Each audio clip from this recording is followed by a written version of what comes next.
that was a very playful issue of all our childhood, to memorize, to correct, to influence memories. And of course we got aware of the very liquid shape of memory.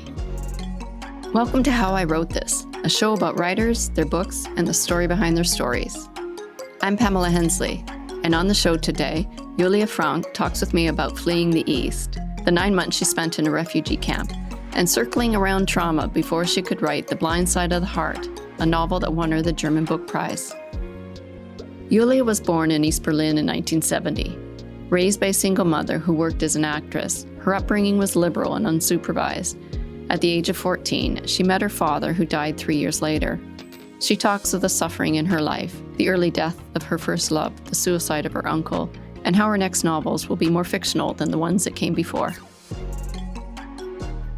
The Blind Side of the Heart is a story inspired by Julia's grandmother's abandonment of her father on a railway platform at the end of World War II.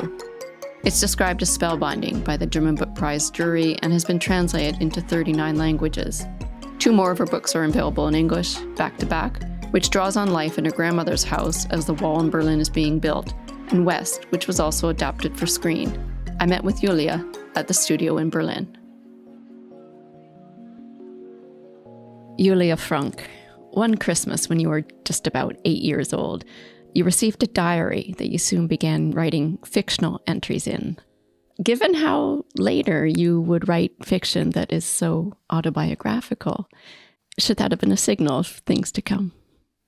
Of course, and of course you have to mention the place and situation where I received that gift of our mothers. That was when we lived in the refugee camp in West Berlin then, and we had just left the GDR to West Germany, and we still didn't know where we would settle one day, or what our future could be like. And we were in school, we were discriminated, and we were called camp children because we were living in the camp and everybody in school knew. So literature and writing from that moment on promised a whole possibility to get in contact with the world and not feeling isolated any longer. But you weren't tempted to write just what was happening at the time? Oh, I tried to. My mother told us, my twin and me, she told us what a diary is about.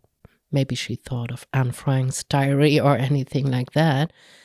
And we all felt like in prison a bit because it wasn't that easy to leave the refugee camp. But after the first trials, I started to invent and to write fiction because all the things we experienced day by day seemed to be too boring and too stupid for me. Maybe we should go back and explain a bit more. You were born in a country that no longer exists. What were the early days like? Actually, I think everybody's life in GDR or other countries is very individual on one hand.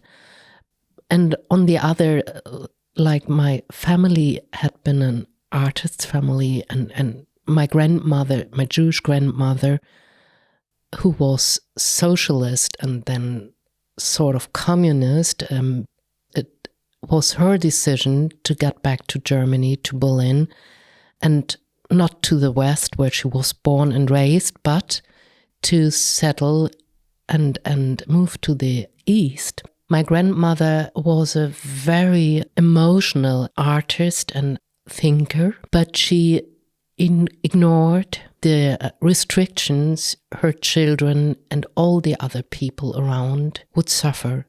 And that was a sort of problem because when we were little, my grandmother taught us how to show civil courage, That was her magic word. And she always wanted us to speak liberally, free, and with empathy with all the people who belong to other social classes. the social class issue was a big thing for her because she had grown up in Weimarer Republik and in a very academical bourgeois family, Jewish family. But she thought the socialism would be a healing for all Germans.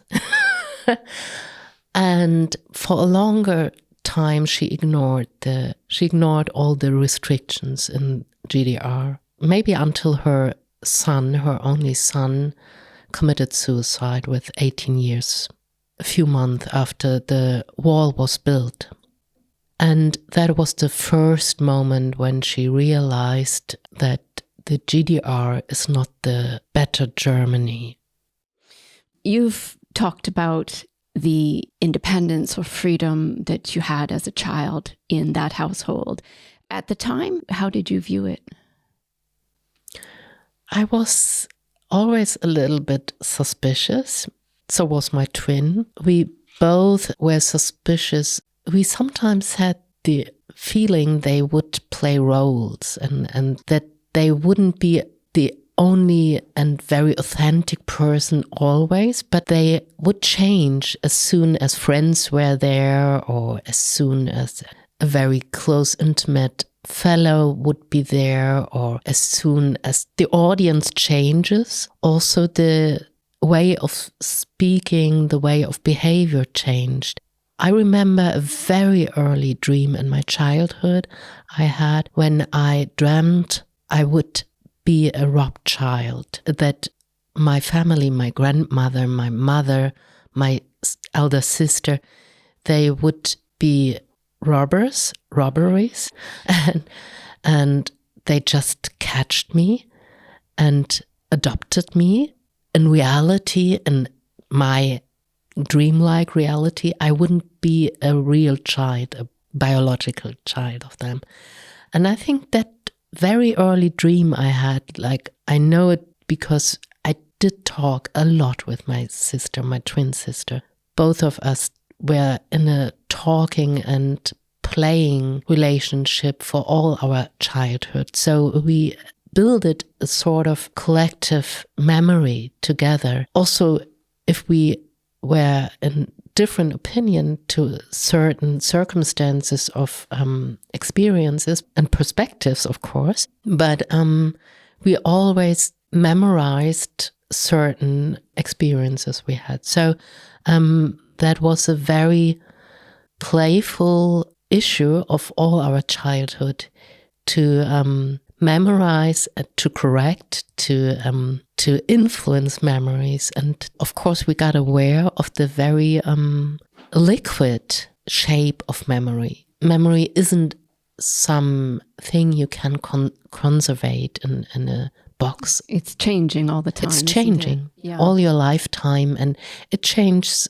of course, and is different among people who belong to the same family. Like I wrote in the preface of my latest book, everybody of us had another grandmother, because everybody's narration and everybody's memory is different. Was it confusing if you suspected that your mother changed how she acted depending on the audience? Of course. And it led, I'm so sorry and in the same time thankful for her being my mother, but it also did something in my trust. I didn't really trust her because I always know how differently she would act in other circumstances and situations. As the daughter of an actress, that makes perfect sense. Yeah, and she was a brilliant, a wonderful storyteller. Mm. Her skills to invent stories and to lengthen fairy tales and invented stories were just amazing. You wouldn't perhaps have been trying to show her that you could do that in your diary, would you have? Oh, no. Interesting question. No, I never felt in a competition with my mother, or I never had the the wish to imitate her? Mm-hmm. Interesting question, though. I admired her when I was little, and I found her to be the most beautiful and most loving mother ever, which changed in my adolescence a lot. But when I was little, I really loved and admired that charismatic women. But I didn't trust her like other children trust their mothers. That blind trust. Yeah. Yeah. So eventually you did leave the camp and you ended up in a farmhouse, and that was your home. But you left it very early at an age of something like 13, and you went to live with a friend of the family. Yeah, I stayed with a couple, Steffi and Martin, who then also fled GDR in 1976, already a few years before, and they lived in West Berlin then. We had a lot discussions on that, on my need to leave her and her house. And she had a lot understanding and empathy because she knew how many and very aggressive fights her daughters and she had. She knew about her dysfunctional behavior as a mother. And that is, to be honest, she suffered depressions, of course, after all she made through, and it wasn't only the time her younger or professional times in GDR and the flight of to West Berlin, but also her youth was very, very dramatic, including the suicide of her beloved, very close brother. When she was 19, he was 18. So my mother is a very complex and very charismatic, but very dysfunctional person. So you left and you went to the family friend's house, and they gave you your own room, and you said, that's what I needed, a room of my own. And is this when you began writing in earnest? Yeah, I Already? anticipated Virginia Woolf's Yes. sentences. I hadn't read that time at all, but I didn't think of myself as becoming a writer. Not that clearly at this time. No, not at all. But when I moved in at my friend's house, and Steffi, who was in her beginning 30s then, she recommended a lot literature to me, like all the French existential nihilistic writers and the Russian writers like Dostoevsky and Gorky, but also like Sartre, Camus, Bataille, and some of the German writers like Kafka. And so I think she was the person in my whole life until she died a few years ago. She was the person who influenced me mostly becoming a reader and writer. And I couldn't make a separation between both. I think I became a writer because I was a very passionate reader when I was a child, when I was a young adult, when I was a young woman. And I didn't read for a few years when I had children because I didn't have the time then. Yeah. Because writing, traveling on translations of my writings and being a mother who wanted to be at home as most as possible, didn't leave so much time to read, but I read the last years again.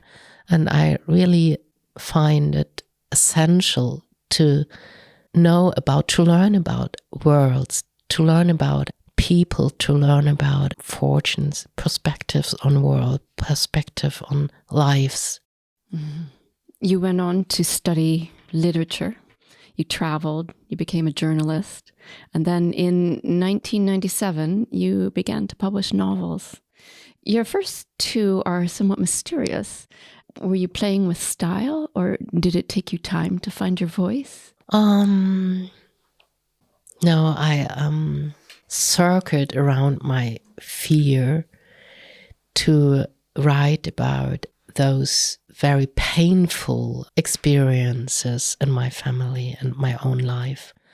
Experiences of loss, of discrimination, of course, in former generation of German Jewish discrimination and murder, of course. And so there were so many painful experiences in my family and my own life, including the very early death of my biological father, whom I met only when I came to West Berlin.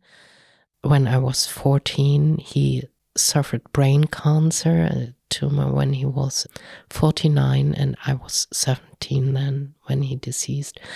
And my very first love, my big first romantic love, Stefan, died when I was 22 in a bicycle accident with a truck. So that were my most inner and hidden dramatic traumas, which I circled around when I wrote and was to publish my very first novels.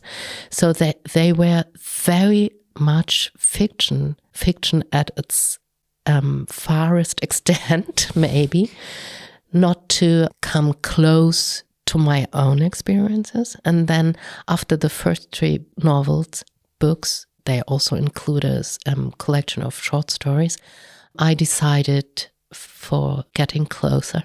Oh. And that's brave. Yeah, I had become mother in between. Maybe becoming a parent affords another strength. Yeah. Your third book, Lagerfeuer, was adapted to the screen as West and described in The Guardian as an intriguing counterpoint to the Oscar-winning film The Lives of Others. Is there a message for the West in that book? Yeah, I think there is a message, and a message that was a long time before we today in Europe deal with migration from far more south. We had the migration from east to west, and at least in my experience, I realized when I was a child that the West people had a lot of prejudices against the East, and they didn't really want to get too close with people from the East. So I decided to write a book where one of the protagonists, maybe the main protagonist, is the West Berlin refugee camp itself, plus 4 different voices of inhabitants, or 3 inhabitants and 1 officer for the CIA who did the interviews with the refugees.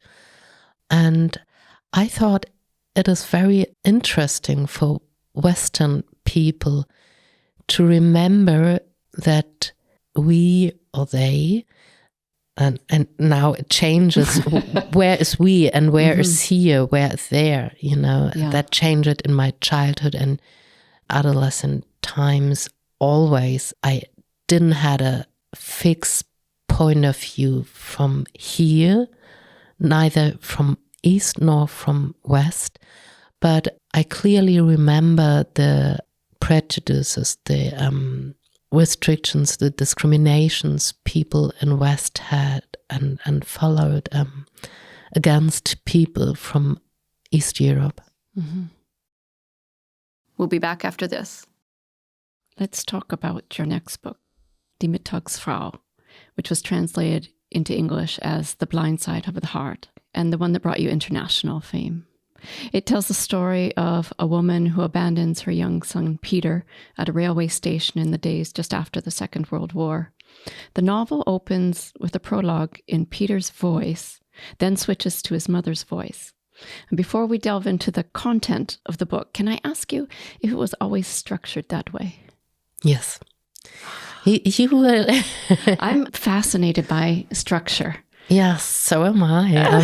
I love architecture and structures, and I'm very much interested in perspectives. So when I started to write Die Mittagsfrau, indeed I started to write from the very first page and wrote the whole novel until the last page, with knowing after the first 20 pages, which were the prologue then, knowing this perspective of the young boy will be accompanied by the perspective of Helena's. So you have a personal authorial perspective. Do you have that word? Authorial? The author's perspective? I'm telling of the boy, and I'm writing about Peter and Helena in third form, he and she. Yes. But in the prologue and the epilogue, we only know and experience, see and realize and learn what Peter sees and is aware of. Yes. So it's a very strong child's perspective on his mother, on the day and the circumstances of their leaving Stettin at that time in 1945. And later in the whole and huge center of the novel, you learn and know only things Helena is experiencing. Helena alias Alice. That Peter never knows. That Peter never knows that she had another name before she became mother. So, and that secrets or hidden details, hidden truth between both of them, between mother and child, is one of the reasons why she might come to the conclusion to leave Peter, to abandon her child. Well, what we feel for Peter is felt even more acutely when we learned that this is actually a true story based on your own father. Mm-hmm. He was abandoned by his mother on a railway station in the days after the war. Did your father, when you got to know him, did he ever talk about that day? No, he refused to talk about. He refused all my questions about his mother. I really wanted to know more about her because our mother always told us, oh, you know, I'm a very difficult person, but your father is as well, because of that very traumatic experience, being an abandoned child. And so when I met my father, I was 14. I was very shy, so was he. And both of us took a long time to get in talks but we liked each other. And I tried to find out what happened. What kind of person might your mother have been? And he never wanted to talk about her. He refused to talk about his mother. He refused to know even whether she would be alive or not.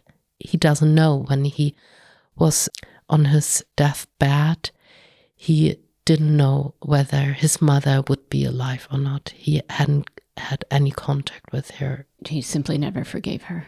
No, he couldn't forgive her. He didn't want to see and to re-meet her. He couldn't forgive her. See, the thing that I found so fascinating about the book and the structure of the book is that in that opening, it's hard for a reader to forgive her. And then you go into the main book, and some critics have gone so far as to say maybe you show her too much empathy because you tell this story and there's so much suffering in it, deprivation, abuse. There is rapes when she's older. And of course, she survives the Second World War as a Jewish woman. And so I'm wondering, what is your response to people who feel that way?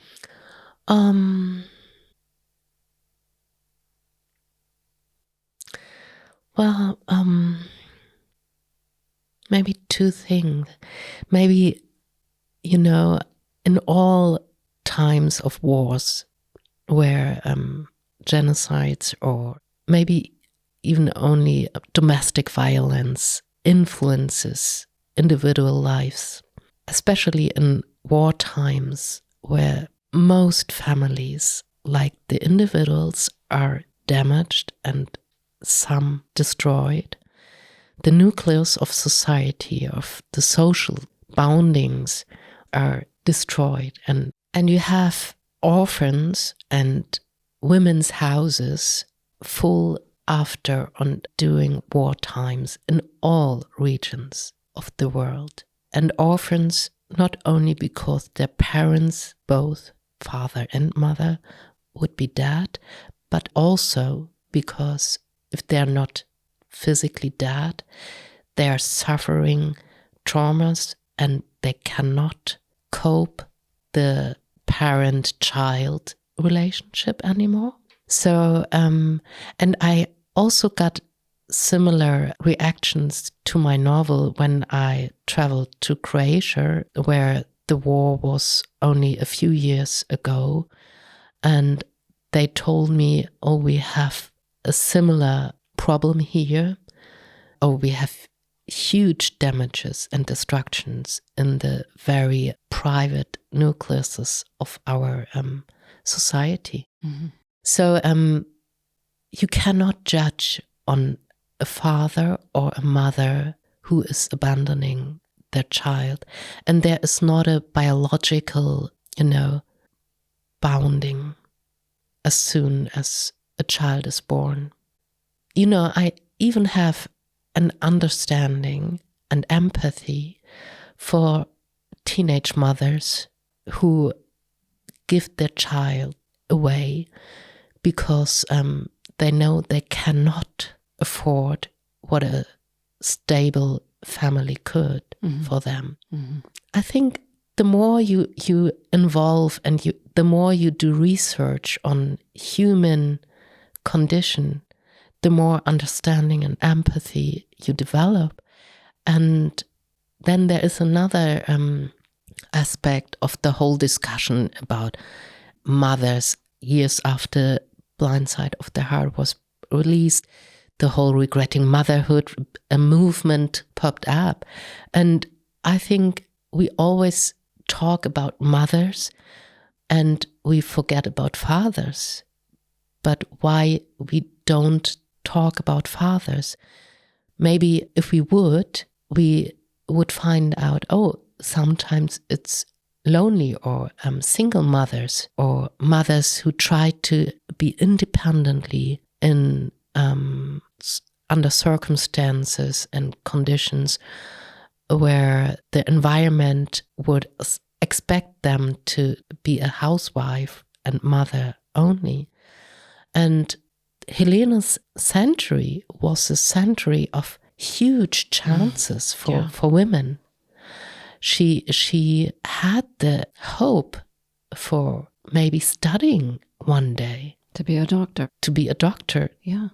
To study. And in the year when she was born in 1907, most German countries didn't have the right for women to enter university. Mm. And even after the right was established, you needed a father or a husband to support and agree. So it was a completely different world then. And I was interested how a woman made her independent life in that century.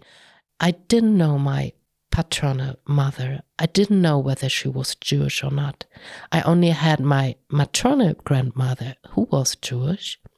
And I know about all the restrictions and all the expectations she suffered in her lifetime. She died in 2009, so she became very old, and I knew her a long lifetime. And I wanted to tell a story about a woman living in a century that wouldn't offer so many opportunities we have today still. Maybe not any longer. You never know. I mean, as soon as democracies will fail, we women we will the first to fail with democracy. Yeah, and progress is not ensured. No, not at all. Talking about the 1900s when Helena lived, I'm curious about your thoughts on the historical novel. Does time help a reader to develop a more nuanced perspective of a character? Yes, certainly. Which includes that also novels that will be written in about 100 years can tell another truth and narrative of our times today than we can today. But there is no concurrence or competition in truth, you know.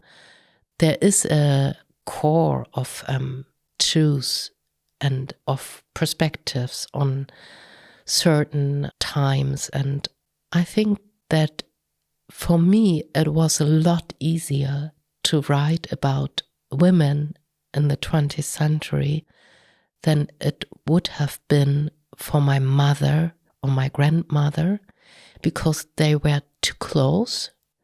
And for example, my grandmother had a lot of difficulties, like my father as well, and my mother.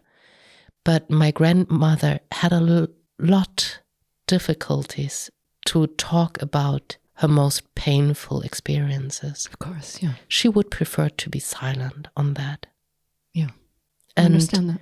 Yeah, and when you realize and understand and get to know and learn while getting in touch and in conversation with people from another generation, then you understand a little better.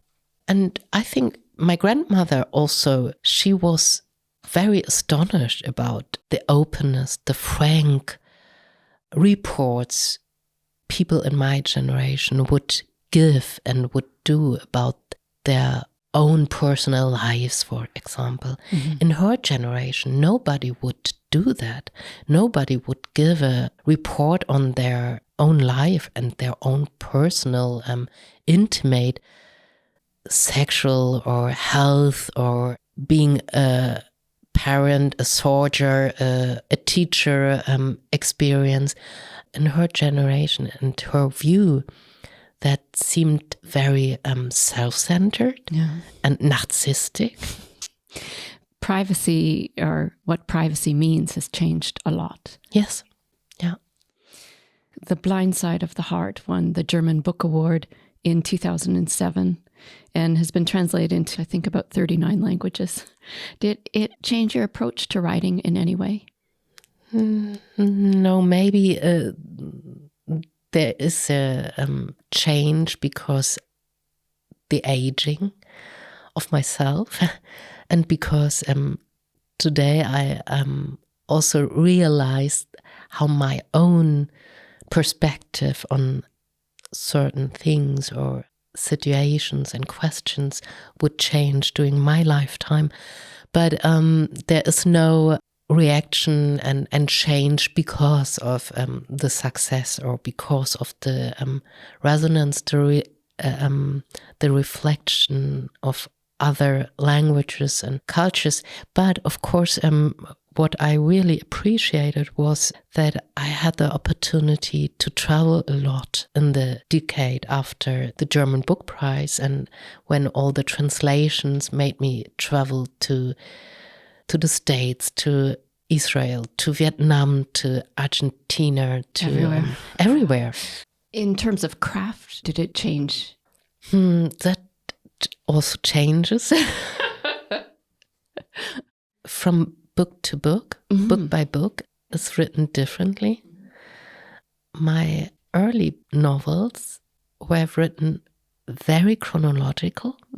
Maybe the last book, Welten auseinander, is the first book I more wrote like a mosaic or a kaleidoscope. So I had certain scenes and chapters, and then I did a whole rewriting process after I had written the first issue. I like that mosaic kaleidoscope style, because you think in layers and you remember in layers. Right. And you remember along motives more than chronologically.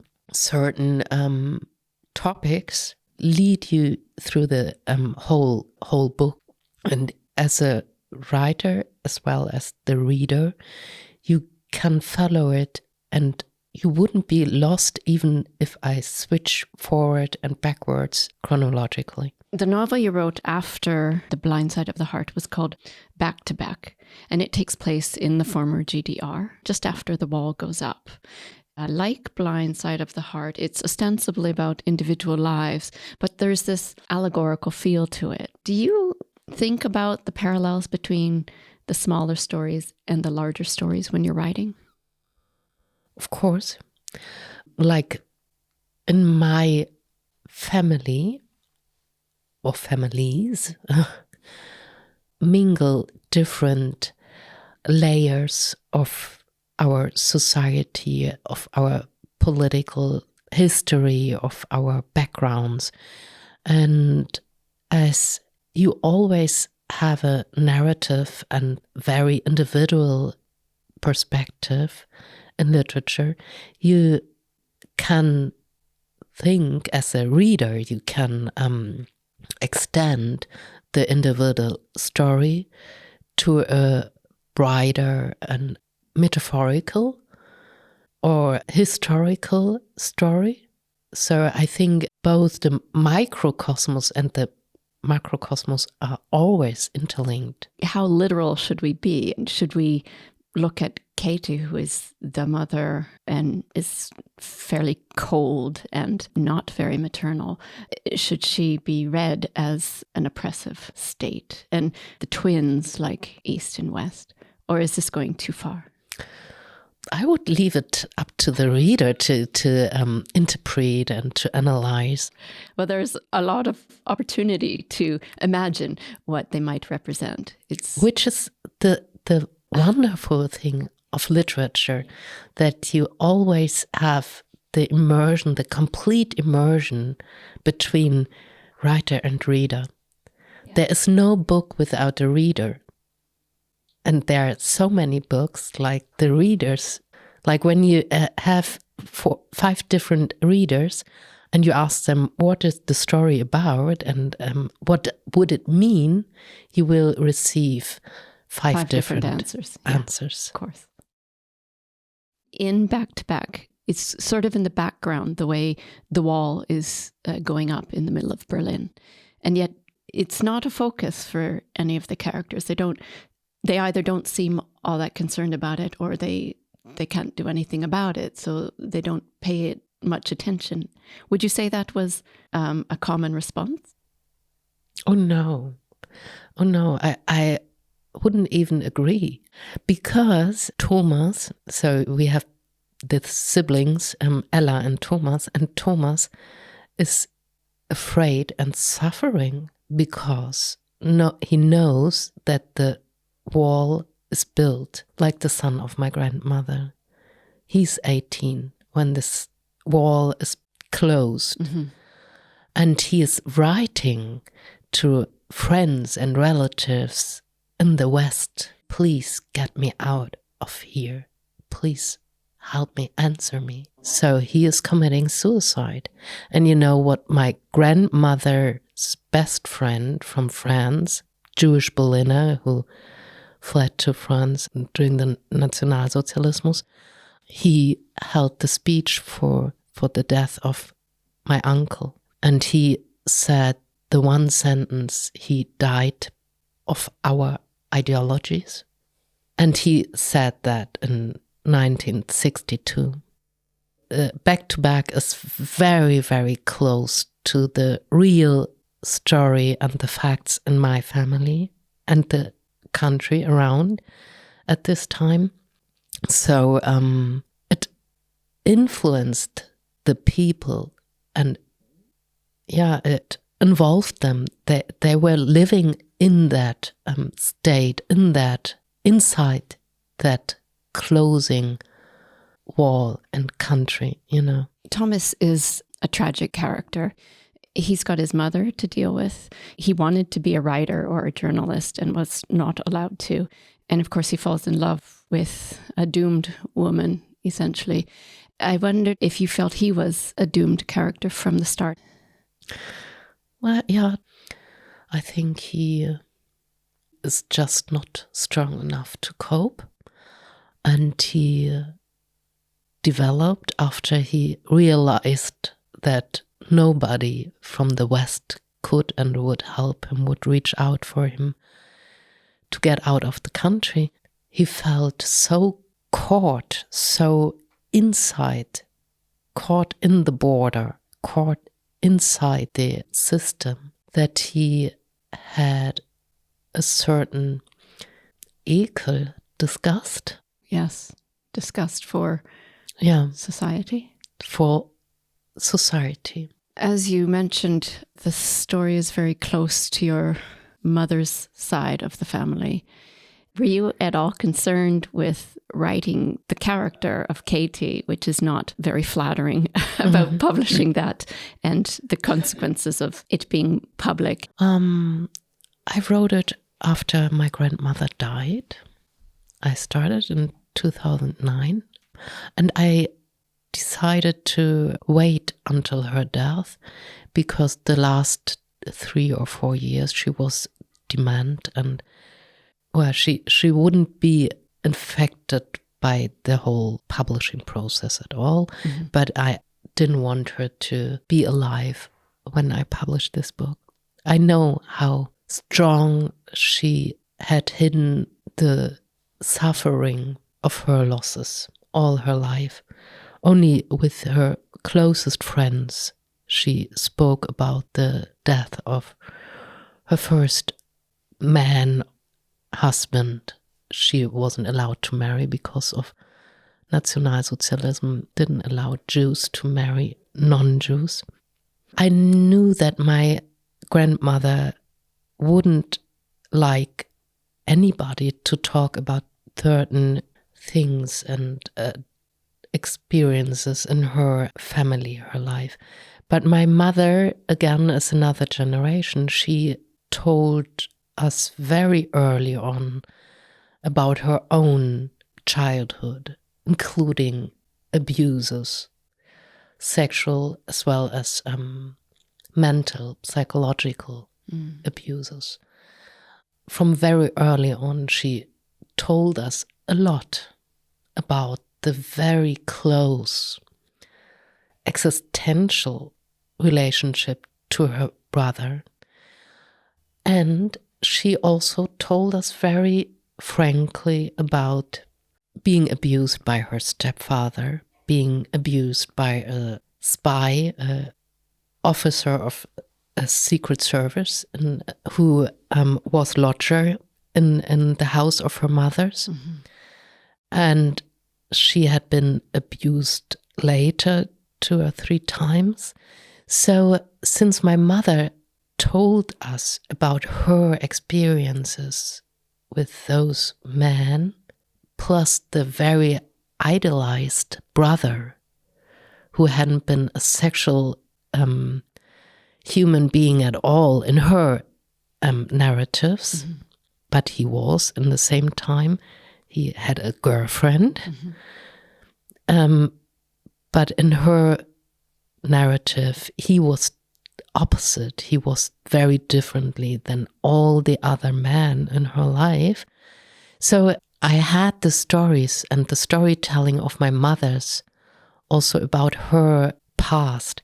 So I knew I would show my novel to my mother before it will be printed. Right. And so I did. I knew she was more than 70 years old then. I knew before because I had talked with her during the process of writing as well. I knew that she wouldn't... she didn't object to it. No. She was a little afraid to read because she knows the process of arts and literature always changes a bit. Yes. But after she read my manuscript, she called me and told me she wanted to thank me. Why did she want to thank you? Because maybe like in a psychological process where you ask the child to paint the ghosts of their dreams, I did what she could not. Yeah. I just found words and pictures, scenes for her life. And I found a narrative for an adolescent life where she only could tell us as we were her children, but where she never ever could make a story about or a novel about. Never. It's kind of beautiful. Yeah. That's like a gift for her. It was, in a certain form, it was a gift for her. Yeah. Your last novel, your most recent one, is called Worlds Apart in English. And this time it tells a story very close to your own life. A young woman grows up in the East, moves west, leaves home at 13. I get it, write what you know, but I wonder if you're ever tempted to write what you don't know. Or if you ever worry about running out of family stories. Actually, there are so many, so many stories still hidden, explicitly hidden, and willingly hidden. You've only scratched the surface. That I only scratched the surface and got deeper into some of the wings. But for instance, I think I would never write about things and experiences in my family or friend circle that would hurt somebody in one way or the other. And so this means that I think my autobiographical work has come to a natural ending for the moment. Maybe in about 30 years I could do more on that, but the next novel the next novels have to be a lot more fictional than the last 3. Are you writing the next novel yet? Yes. Can you tell us anything about it? Oh no, I would never ever talk about a book I've not finished yet. Then we have to wait for it. Yeah. Well, unfortunately, the conversation has to come to an end. But may I ask you if you can recommend any German writers for English-speaking readers? Oh, definitely. So one who luckily is translated a lot after she won she was awarded the Nobel Prize is Herta Müller, yes, who is a German writer, even though she is not born in Germany, but she writes German and she is a brilliant writer. I also love writers like Judith Herrmann or Katja Oskamp. I really love to recommend a very young writer, Dana Vohwinkel, who just released her first novel, Gewässer in Ziploc, and will be translated in English next year in the States. Do you know the English title? It is a very strange title in Germany because you cannot make sense of it. Gewässer in Ziploc. What is that supposed to mean? But after you read the novel, it makes sense. So I wonder whether they will be brave enough to choose and to go for that very strange title. Mm-hmm. It's like waters in Ziploc. Or maybe they would go for liquids in Ziploc. It doesn't make a lot of sense. No, it doesn't make any sense, but it's a brilliant story that a novel of a 15-year-old Margarita and a 39-year-old father who is Chazan in a synagogue here in Berlin. And it's a novel that takes place today and takes place in Berlin, Chicago, and Israel. So it's a novel that has triangles on very different layers. Julia Franck, thank you very much for the conversation. Thank you very much. That was Julia Franck. How I Wrote This is produced and hosted by me, Pamela Hensley, and presented by Knockabout Media. Thanks so much for listening. If you enjoyed the episode, please tell a friend, follow us on your favorite podcast app, and consider leaving us a 5-star review on Apple Podcasts. It truly helps other listeners discover the show. Next week, join me as I speak with Ivana Saiko. I am a very obsessive person, so I go through every chapter, I will not exaggerate, at least 200 times.